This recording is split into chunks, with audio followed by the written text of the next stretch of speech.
Kay naaman lagi may karon sa Digo City. Muhapit mi sa ilahang palengke kay mamalit mig isda diri. Sa among pagbiyahe kay gibati may kagutom diri mi nangunong kay para mangaon. Unya ang igagaw ni Jasmine Ukisi, relax lang kaayo.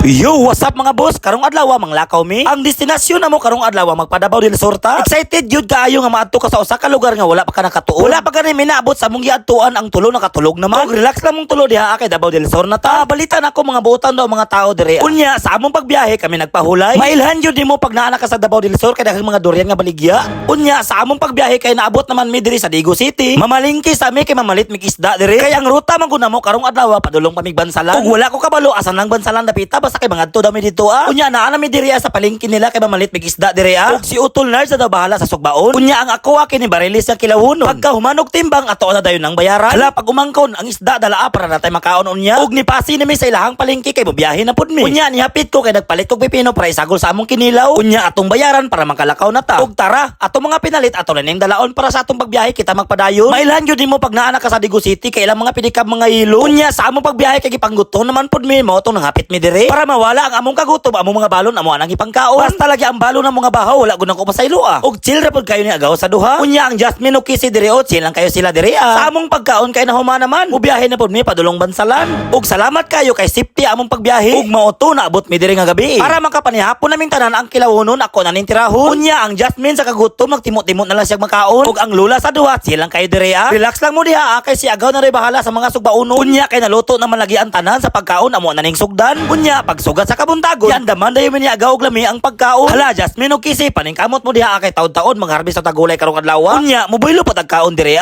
Kay nakapamahaw naman lagi ang tanan. Utong mo abanti na pud mi. Adtuon na mo tong gulayan sa among igaagaw kay mangharbis na may carrots dito Ug wow mao na ni. Pagkanindot yung paminawon nga first time nimo ka-harvest og carrots. Oh my God. Biramin.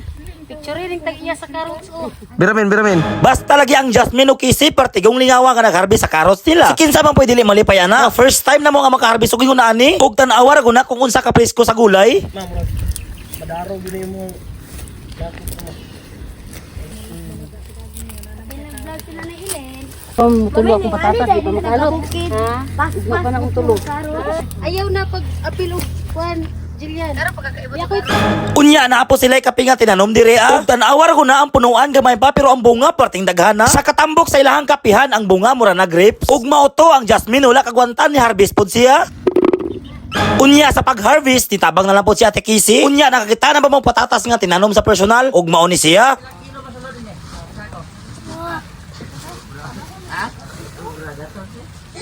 pagdito pa bi.